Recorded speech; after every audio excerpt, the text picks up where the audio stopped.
नमस्कार मंडळी. आज शेवटचा गुरुवार आहे, तर मी मस्तपैकी पूजा मांडलेली, खूप छान. आणि आज मी नैवेद्यासाठी पुरणपोळी करणार आहे.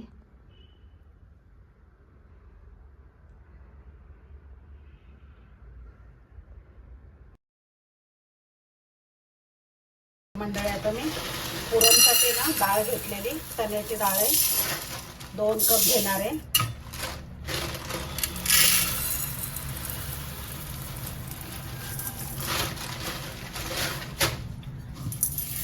दोन कप चण्याची डाळ घेतलेली.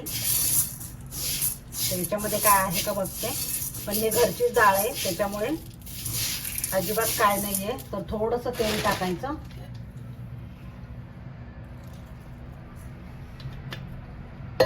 थोडीशी हळद टाकायची आणि हे सगळं चोळून घ्यायचं डाळीला.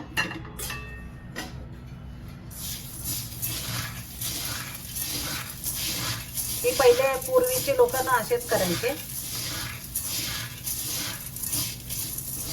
आणि जर विकतची असेल तर तुम्ही धुवून घ्या डाळ, कारण ही घरचीच आहे म्हणून मी अशीच घेतलेली.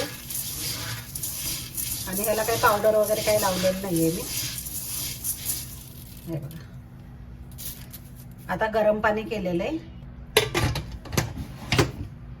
तर मी सगळी डाळ याच्यात कुकरमध्ये टाकून घेते. गरम पाणी केलेलं आहे, तर गरम पाण्यातच मी घालणार आहे, म्हणजे पटकन शिजते पण.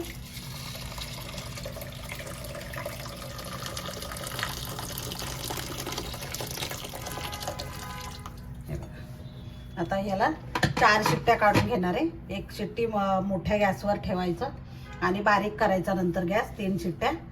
त्याच्यात मस्त शिजून निघते डाळ. मंडळी, डाळ शिजते तोपर्यंत मी आता कणिक भिजवून घेणार आहे. तर त्याच्यासाठी मीठ टाकलंय मी, थोडी हळद टाकायची, थोडंसं पाणी टाकायचं आणि जेवढं तुम्हाला पाहिजे ना पीठ तेवढं तुम्ही घेऊ शकता याच्यामध्ये. हे बघा, मस्त शिजलेली डाळ, एकदम खूप सुंदर शिजली.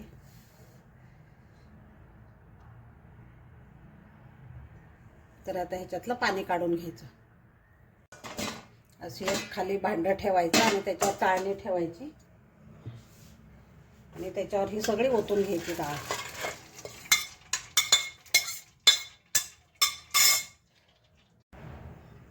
तर आता याच्यामध्ये पाणी राहिलेलं आहे ना, त्याची आमटी करायची. एवढं पाणी निघलेलं आहे, त्याच्या आमटीसाठी आपण बाजूला ठेवूया. आणि आता मी परत कढई ठेवणार आहे.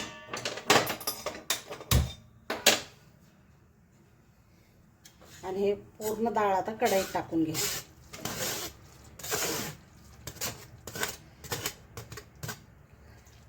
आणि याच्यामध्ये गूळ घालायचा आहे. आता याच्यामध्ये गूळ घालायचा. तुम्हाला जेवढं गोड आवडतंय ना त्याप्रमाणे तुम्ही गूळ घालू शकता. 1 किलो डाळ असेल ना तर अर्धा किलो गूळ लागतो.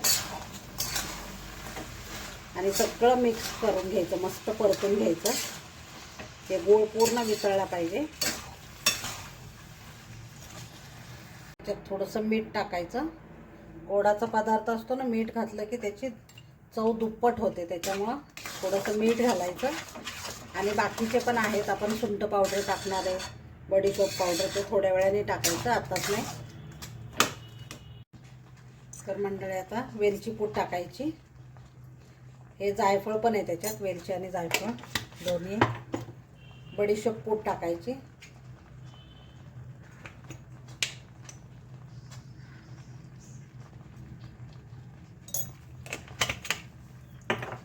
आणि अद्रक पावडर टाकायची. हे पण मी घरीच केलेली, 1 छोटा चमचा टाकायची. आता हे सगळं मिक्स करायचं. बडीशोप मी भाजून घेतली आणि वाटली आहे मिक्सरवर, तर खूप सुंदर टेस्ट येते ह्याला. आणि 1 चमचा तूप टाकायचं आता याच्यात.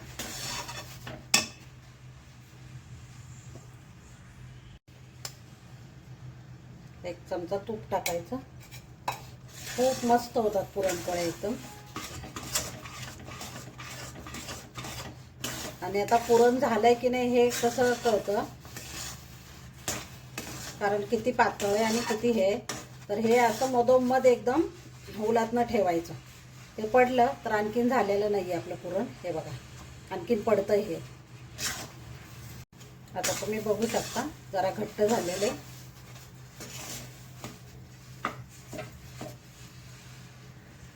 हे बघा आता पडत नाही उलातनं, म्हणजे आता आपलं पुरण झालेलं आहे. आता गॅस बंद करायचा आणि वाटायला घ्यायचं. तर मंडळी आता मी अशी खाली भांडं ठेवलेलं आहे आणि त्याच्यावर जाळी ठेवली आहे. जसं आपण पाणी काढलं तसंच, आणि त्याच्यात सगळं टाकून घ्यायचं. हे एकदम टाकायचं, गरमच टाकायचं नाही.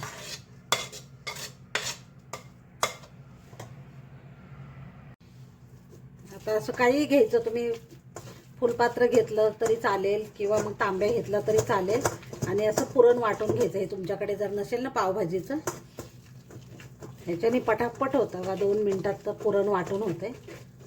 तर हे असंच पद्धतीने मी सगळं वाटून घेते पुरण. आता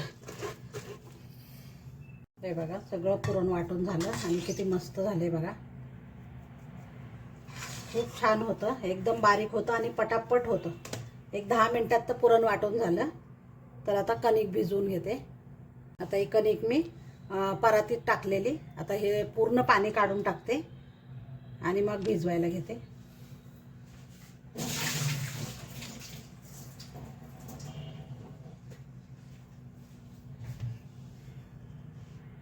आता ही छान कणिक भिजलेली बघा. 10-15 मिनिटं चांगली पाण्यामध्ये होती ना. तर ह्याला हळूहळू करून आता पाणी नाही टाकायचं लगेच, कारण सगळी मळून घ्यायची नीट. हे बघा मंडळी मस्त झाली, अजिबात पाणी लागलं नाहीये. एवढ्याच पाण्यामध्ये झालं कारण भिजलेली होती ना मस्त. तर हे बघा आता ही बाजूला ठेवायची. थोडंसं तेल लावायचं म्हणजे छान होते, आणि त्याच्यात मळून घ्यायची मस्त.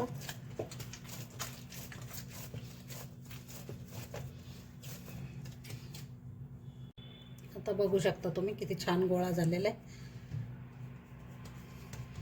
आता मी आमटीची तयारी करणार आहे. हे बघा मंडळी थोडंसं खोबरं घेतलंय, सुकं खोबरं. हे काय भाजून वगैरे काही घेतलेलं नाहीये मी, तसंच घेतलंय. थोडं अद्रक घेणार आहे, सॉरी थोडंसं अद्रक घेणार आहे. हे बघा एवढं. थोडासा लसूण घ्यायचा आहे, लसूण जास्तच घाला जरा, म्हणजे छान होते आमटी मस्त. आणि थोड्याशा कोथिंबीरच्या काड्या घेणार आहे. हे बघा हे सगळं बारीक वाटून घेणार आहे मिक्सरमध्ये. पातेलं ठेवले आणि त्याच्यात तेल ओतून घ्यायचं.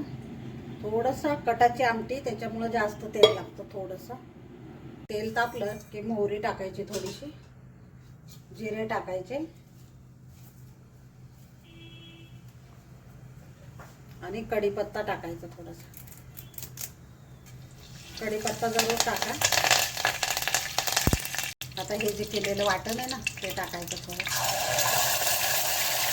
मिक्स करून घ्यायचं चांगलं. आणि आपण तिखट टाकायचं. आता काळं तिखट आहे ना आपल्या घरचं साठवणीतला मसाला, तो तुम्हाला जेवढं तिखट हवं आहे ना त्याप्रमाणे टाकू शकता. आणि परतून घ्यायचं छान मसाला, कारण कच्चाच आपण वाटलेला आहे त्याच्यामुळे परतून घ्यायचा. हळद टाकायची थोडीशी आणि हिंग टाकायची. तर मंडळी बघू शकता तुम्ही किती छान मसाला पण परतून झालेला आहे तेल सुटेपर्यंत. आता याच्यामध्ये ना मी हे गरम केले जरासं, डाळीचं काढून ठेवलं होतं ना, येळवणी म्हणतात त्याला. तर हे ओतायचं, गरम गरमच ओतलंय मी. आणि जेवढं तुम्हाला पाणी हवं आहे ना तेवढं वाढवू शकता तुम्ही. चवीप्रमाणे मीठ टाकायचं. हे बघा मंडळी किती मस्त झालेली आमटी. आता ही आमटी उकळते तोपर्यंत मी भात लावून घेते. आता ज्या कुकरमध्ये आपण पुरण शिजवलं होतं ना, डाळ शिजवली होती, त्याच कुकरमध्ये मी परत भात लावलेला आहे. सगळ्या भांड्यांचा पसारा नको म्हणून. तर इंद्रायणी भात आहे. तर मंडळी आता मी पापड तळून घेणार आहे थोडेसे, कारण पुरणपोळी म्हणलं की पापड वगैरे छान वाटतं खायला पुरणपोळी बरोबर.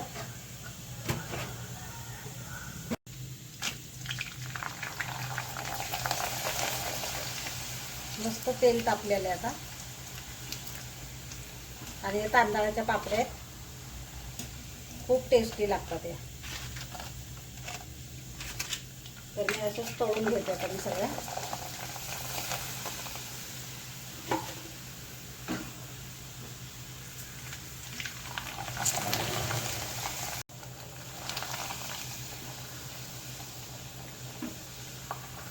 या पण टोमॅटोच्या आहेत.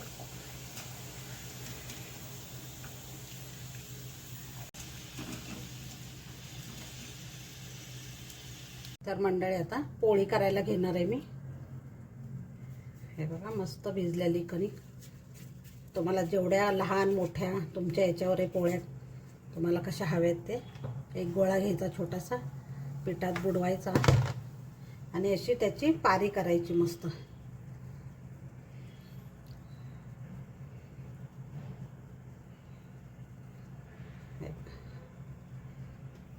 आणि जेवढं बसतंय ना तेवढं पुरण भरायचं, कारण जास्त पुरण भरलं ना तर खूप छान लागते पोळी आणि मस्त एकदम टेस्ट पण छान येते आणि गुबगुबीत होते मस्त एकदम मऊसूत. हे बघा असे खाली खाली दाबत जायचं.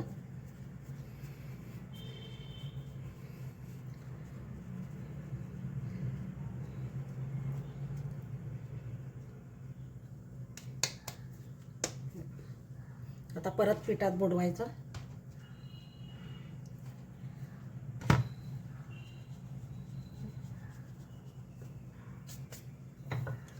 आणि लाटून घ्यायचं. तुम्हाला जर खाली काही कापड वगैरे लागत असेल ना तर घ्या तुम्ही, कारण मला नाही लागत, मी अशीच लाटते पोळ्या.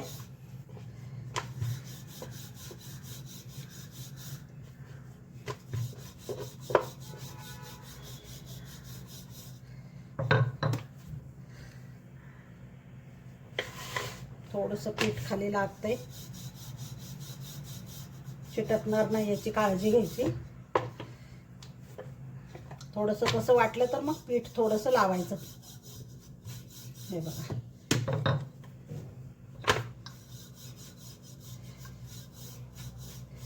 आणि मी मोठ्या मोठ्याच करते पोळ्या. तुम्हाला लहान आवडत असतील तर तुम्ही लहान करू शकता.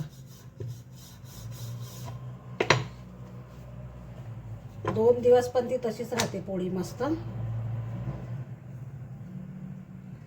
एवढी मऊसूद होते.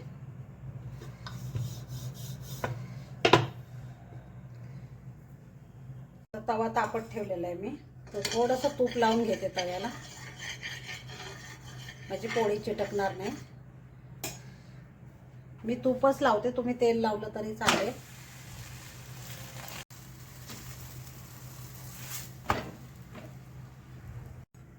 आता तूप लावून घ्यायचं.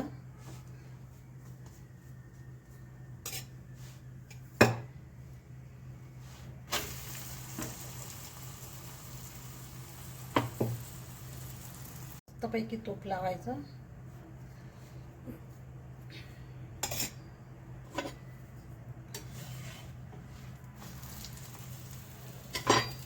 दोन्ही साईडनी छान तूप लावून घ्यायचं, मस्त फुगते पोळी.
कसं काय वाटलं तुम्हाला ते नक्की सांगा. असेल तर लाईक शेअर आणि सबस्क्राईब करायला विसरू नका. धन्यवाद.